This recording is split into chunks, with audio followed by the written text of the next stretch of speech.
Hello, good morning student. मैं पंकज श्रीवास्तव आज आपको applied physics second unit first शुरू करने जा रहा हूँ। पहला चैप्टर का नाम है तरंग गति तथा इनका अनुप्रयोग। तो बच्चों, पहले जैसा कि हम बताएंगे तरंग गति क्या होता है। तो तरंग गति मीन्स मतलब वेव मोशन, किसी भी माध्यम से उत्पन्न एक प्रकार का विक्षोभ है जो बिना अपना रुख बदले माध्यम में एक निश्चित वेग से आगे बढ़ता है। या तो शॉर्टकट में आप यह भी कह सकते हैं, किसी माध्यम में तरंग संचरण की प्रक्रिया तरंग गति कहलाती है। यानी बच्चों समझ जाइए, किसी भी माध्यम में तरंग संचरण की प्रक्रिया ही तरंग गति कहलाती है। फिर उसके बाद आता है तरंग गति की विशेषता। तो बच्चों, मैंने यहाँ पे दिया हुआ जैसे तरंग गति की विशेषता।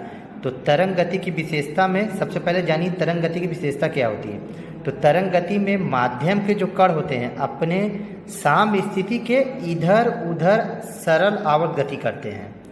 फिर दूसरा नंबर आता है माध्यम के आगे वाले जो कण होते हैं। बेटा, माध्यम के जो आगे वाले कण होते हैं वो थोड़े समय पश्चात उसी प्रकार गति होती है जैसे पूर्ववर्ती कणों में होती है। तो दूसरा नंबर ये हो गया बच्चों। और तीसरा नंबर है तरंग गति में ऊर्जा एक समान से दूसरे को संचरित होती है। ऊर्जा जो होती है एक से स्थान से दूसरे स्थान पे जाती है, यानी संचरित होती है। जबकि जो माध्यम के कण होते हैं बच्चों, वो माध्यम के कण अपना स्थान नहीं छोड़ते हैं। फिर इसके बाद शुरू करते हैं तरंग के प्रकार। तो तरंग के प्रकार में तरंगे जो होती हैं दो प्रकार की होती हैं। पहला यांत्रिक तरंगे बच्चों, और दूसरा है विद्युत चुंबकीय तरंगे। तो पहला यांत्रिक तरंगे हैं। तो यांत्रिक तरंगे के बारे में हम बताना चाहेंगे, किसी भी माध्यम में विक्षोभ, यानी किसी भी माध्यम में उठे विक्षोभ को यांत्रिक तरंग कहते हैं। किसी भी माध्यम में उठे विक्षोभ को यांत्रिक तरंग कहते हैं। हाँ, हेलो बच्चों। फिर यांत्रिक तरंग के प्रकार। तो यांत्रिक तरंग के प्रकार जो हैं वो यांत्रिक तरंगे जो होती हैं बेटा दो प्रकार के होते हैं। तो दो प्रकार की हैं, यानी हमको केवल यांत्रिक तरंगों के बारे में पढ़ना है जो आपके सिलेबस में है। तो यांत्रिक तरंगे दो प्रकार की होती हैं। तो पहला नंबर है अनुप्रस्थ तरंगे और दूसरा नंबर है अनुदैर्ध्य तरंगे। तो सबसे पहले बच्चों हम आपको बताएंगे अनुप्रस्थ तरंगों के बारे में। तो अनुप्रस्थ तरंगे होती क्या हैं। तो जो माध्यम के कण होते हैं बच्चों, जैसा कि हमने बताया, जो कण होते हैं कण कंपन करते हैं। कण अपना स्थान नहीं छोड़ते हैं, लेकिन कण कंपन करते हैं। लेकिन जो माध्यम के कण होते हैं वो तरंग के चलने की दिशा के लंबवत कंपन करते हैं। यानी यहाँ दिया देखिए, माध्यम के कण तरंग के चलने की दिशा के लंबवत कंपन करते हैं, तो उस तरंग को अनुप्रस्थ तरंगे करते हैं। यानी आप एक वर्ड में कह सकते हैं कि माध्यम के जो कण होते हैं वो तरंग के चलने की दिशा के लंबवत कंपन करते हैं, अनुप्रस्थ तरंगे कहलाती हैं। यानी अनुप्रस्थ तरंगे जो होती हैं बच्चों वो श्रृंग और गत के रूप में संचरित होती हैं। तो अनुप्रस्थ तरंगे जो होती हैं वो श्रृंग और गत के रूप में संचरण करती हैं। तो जैसे आप देखिए, जैसे हम ये उदाहरण के लिए ले सकते हैं बच्चों, रस्सी के द्वारा उत्पन्न विक्षोभ। यानी एक रस्सी को पकड़ लीजिए और उसको हिलाइए, तो वो विक्षोभ या पानी की सतह पे बनने वाली तरंगे, जो पानी की सतह पे बनने वाली तरंगे, यदि पानी की सतह में हम पत्थर को फेंकते हैं जो तरंगे बनती हैं, तो पानी की सतह में बनने वाली तरंगे अनुप्रस्थ तरंगे कहलाती हैं। तो विक्षोभ यानी हम एक रस्सी को एक ठोस उसमें पकड़ के यदि हम बांध के उसको हिलाते हैं तो हम देखते हैं वो श्रृंग और गत के रूप में चलती है। तो जो श्रृंग और गत के रूप में चलती हैं वो अनुप्रस्थ तरंगे कहलाती हैं। तो एक वर्ड में आप ये भी कह सकते हैं, जो श्रृंग और गत के रूप में चलती हैं वो अनुप्रस्थ तरंगे कहलाती हैं। तो श्रृंग और गत क्या होता है ये भी जानना जरूरी है। तो आपको एक वर्ड में बता देते हैं, तरंगे जो ऊपर की ओर उठती हैं उनको हम श्रृंग कहते हैं, और जो तरंगे नीचे की ओर होती हैं आयाम, यानी जो तरंगों के आयाम ऊपर की ओर होते हैं श्रृंग, और नीचे की ओर जो तरंगे होती हैं आयाम वो कहलाती हैं गत। यानी हम बता दिए अनुप्रस्थ तरंगे। फिर दूसरा नंबर है अनुदैर्ध्य तरंगे।